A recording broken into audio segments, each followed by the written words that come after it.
Hey, I hear that music. I know what day it is. It's Thursday and it's time to go to Old Town Mariposa. Let's bring in my good friend Bob Borchard and Les Marsden. Les, how's it going? Bob, how are you? Absolutely awesome. It's really good to have you guys. Here we have this weekend, 4th of July, up in Mariposa. It's going to be busy up there, I would imagine. What do you guys got going on? Well, we have a lot of things going on, but the most important thing going on is my friend here, Les, is going to be doing a special concert up at the park above Old Town Mariposa.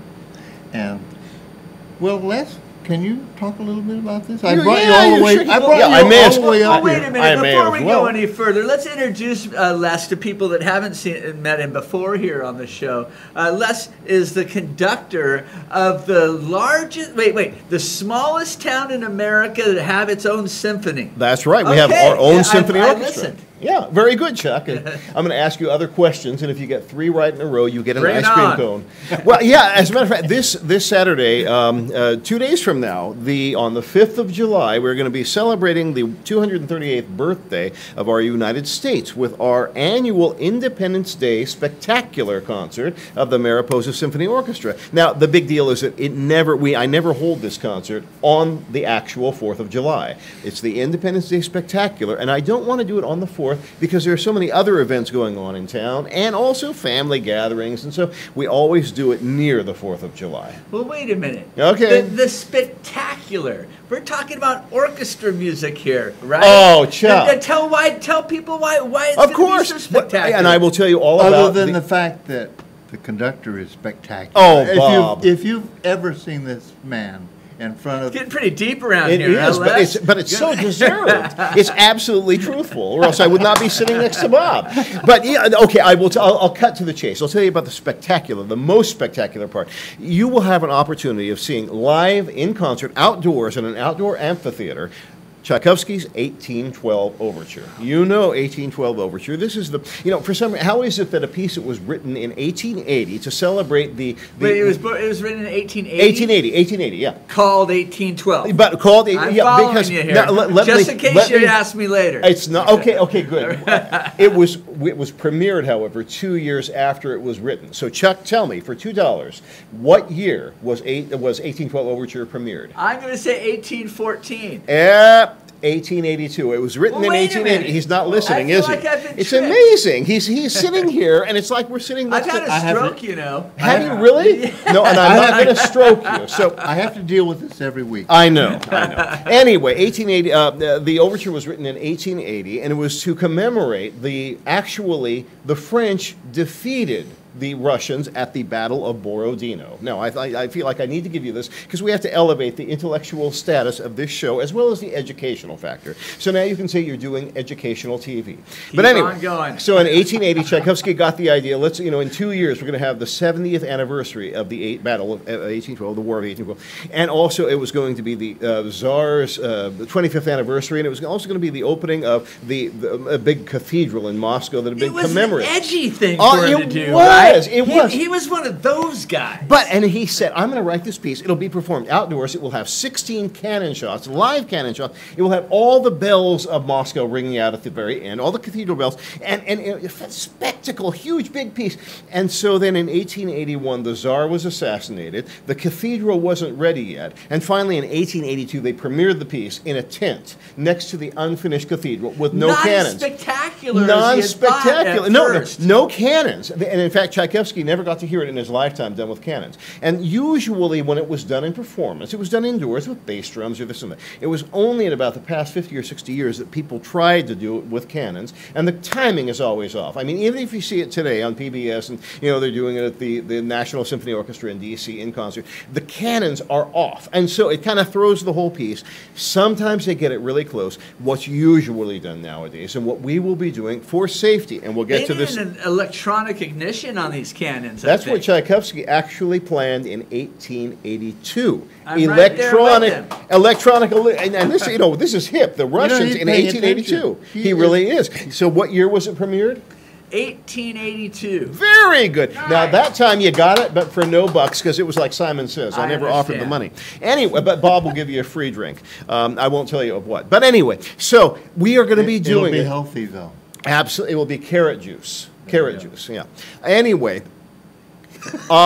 so we are going to be doing, because after all, outdoor fire safety is something that's critically on everybody's minds now, of course. And so we will not be doing it with real cannon, but we will be doing with actual recording of actual cannons booming out. If it's always been off time, this is a very big job for whoever's going to do it. You know who's going to do it? Tell me, is it you, Les? So me, as I'm conducting the orchestra from the make podium, it authentic, I you could will just be go off hitting. time. That would be fun. It makes everything so much easier for me. But no, I will be hitting the buttons that will then hit the cannons. And the thing is, there's about a third of a beat lag between the button hitting and the cannon exploding, and so the sound of the cannon exploding. And so I have to really rethink in my mind, because I know exactly where I want to hear the sound of the cannon, but I have to anticipate it by about 2/3 of a beat. So it's going to be tricky. But we had our final rehearsal last night with the cannon shots, and they all fell perfectly into line. So that's pretty spectacular. And I have to tell you that a lot of us lost sleep last night. It was pretty Oh, were you loud. practicing at the amphitheater itself? There were several buildings in downtown Mariposa actually didn't collapse. But anyway, does he need to talk? No, I'm serious. We thank you. Along the lines of spectacle, however, some of the other spectacular pieces will be doing the suite from Richard Rogers' Victory at Sea, the 1952 documentary. That's again one of those. It was a landmark film. A documentary, and it has a landmark score written by Richard Rogers. We'll be doing that. We'll be doing my orchestration of a great piece from the Civil War era, Louis Moreau Gottschalk, who was one of the greatest musicians this country ever produced that you've never heard of, and he wrote a great piece called The Union, and it has a Yankee Doodle in it, and it's got Star Spangled Banner, it's got Columbia. all those 4th of July standards. Exactly, and it was a piano piece, but I've orchestrated it for full orchestra, and it really is a spectacular piece.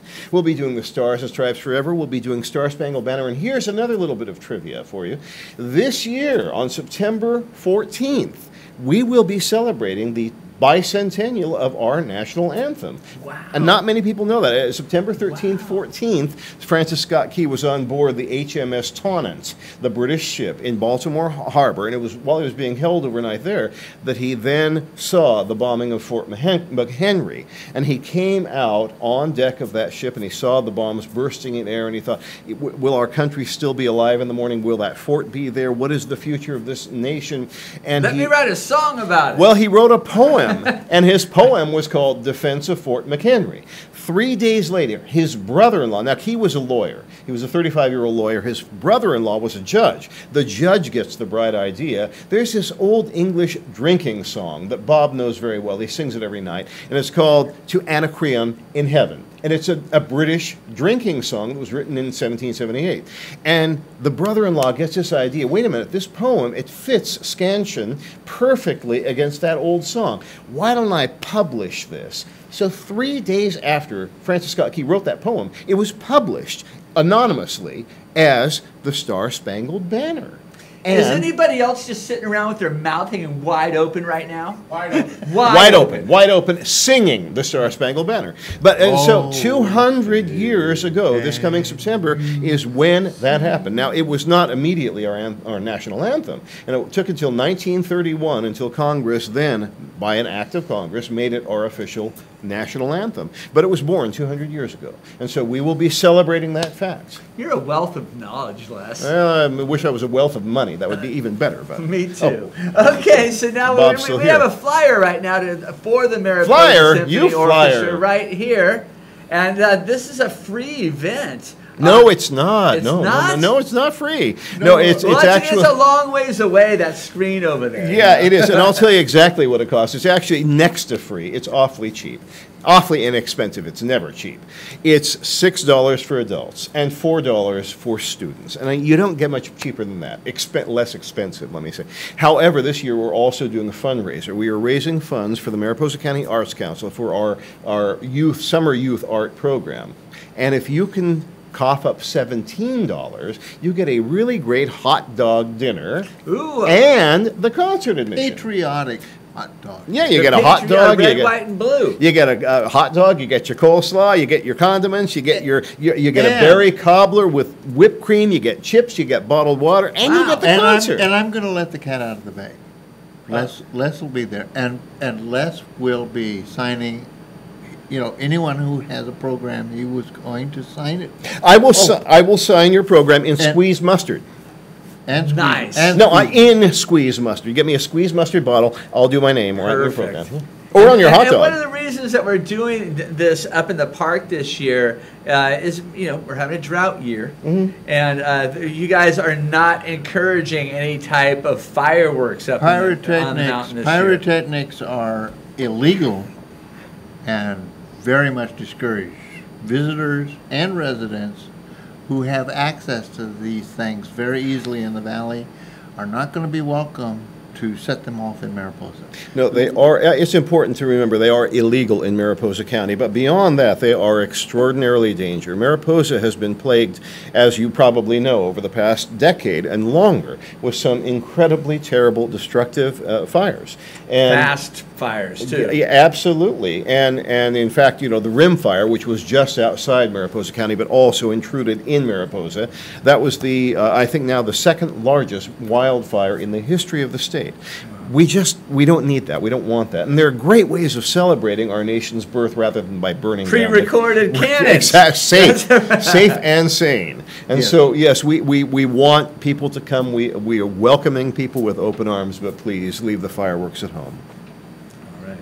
Well, Les Marsden, always good to see you My down pleasure, here in the Chuck. valley. Mr. Bob Borchard, and you're always gonna- good to see you. And next week, you're going to have a very special guest.